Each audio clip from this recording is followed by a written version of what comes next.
കനത്ത മഴയിൽ ആലപ്പുഴയെ നടുക്കിയ അപകടം. മരിച്ച MBBS വിദ്യാർത്ഥികളുടെ മൃതദേഹം ഇന്ന് കോളേജിൽ പൊതുദർശനം. ആലപ്പുഴ മെഡിക്കൽ കോളേജ് ആശുപത്രിയിലെ 1-ാം വർഷ വിദ്യാർത്ഥികളാണ് മരിച്ച 5 പേരും. രാത്രിയിൽ തന്നെ സമീപത്തെ 5 CIമാരുടെ നേതൃത്വത്തിൽ ഇൻക്വസ്റ്റ് നടപടികൾ പൂർത്തിയാക്കി. രാവിലെ പോസ്റ്റ്മോർട്ടം നടപടികൾ തുടങ്ങും. ഉച്ചയോടെ കോളേജിൽ പൊതുദർശനം നടക്കും. പിന്നീട് ബന്ധുക്കൾ ഏറ്റുവാങ്ങി അവരവരുടെ വീടുകളിലേക്ക് കൊണ്ടുപോകും. പാലക്കാട് സ്വദേശി ശ്രീദീപ്, ലക്ഷദ്വീപ് സ്വദേശി മുഹമ്മദ് ഇബ്രാഹിം, കണ്ണൂർ സ്വദേശി മുഹമ്മദ് ജബ്ബാർ, ആലപ്പുഴ ആയുഷാജി, മലപ്പുറം സ്വദേശി ദേവാനന്ദ് എന്നിവരാണ് മരിച്ചത്.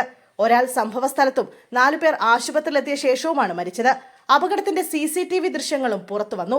നാടിനെ ദുഃഖത്തിലാഴ്ത്തിയ സംഭവം ഇന്നലെ രാത്രി 9:15ഓടെയാണ് ഉണ്ടായത്.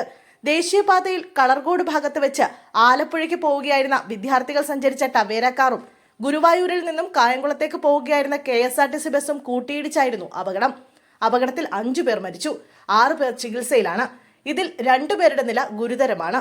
കാർ വെട്ടിപ്പൊളിച്ചാണ് അപകടത്തിൽപ്പെട്ട യുവാക്കളെ പുറത്തെടുത്തത്. അപകടത്തിൽ കാർ പൂർണ്ണമായും തകർന്നു. കളർകോട് ജംഗ്ഷന് സമീപമായിരുന്നു അപകടം നടന്നത്. 7 പേരുണ്ടായിരുന്നു വാഹനത്തിൽ. അപകടത്തിൽപ്പെട്ട വാഹനത്തിൽ 11 പേരുണ്ടായിരുന്നുവെന്ന് ആലപ്പുഴ RTO പറഞ്ഞു. വണ്ടി ഓടിച്ച വിദ്യാർത്ഥിയുമായി സംസാരിച്ചതിൽ നിന്നാണ് ഇക്കാര്യം അറിഞ്ഞതെന്ന് RTO പറഞ്ഞു. വണ്ടി ഓവർലോഡ് ആയിരുന്നുവെന്നും അദ്ദേഹം കൂട്ടിച്ചേർത്തു. 7 സീറ്റർ വാഹനമായിരുന്നു ഇവർ സഞ്ചരിച്ചിരുന്നത്. ദാരുണ അപകടത്തിന് കാരണമായത് കനത്ത മഴയിൽ ഡ്രൈവറുടെ കാഴ്ച മങ്ങിയതെന്നാണ് നിഗമനം. ഓവർടേക്ക് ചെയ്യുന്ന സമയത്താണ് അപകടമുണ്ടായത്. കനത്ത മഴയിൽ ഡ്രൈവറുടെ കാഴ്ച മങ്ങിയതാണ് അപകട കാരണമെന്ന് MVD ഉദ്യോഗസ്ഥരുടെയും പോലീസിന്റെയും നിഗമനം. KSRTC സൂപ്പർ ഫാസ്റ്റിലേക്ക് കാർ വന്നിടിച്ചാണ് അപകടമുണ്ടായത്.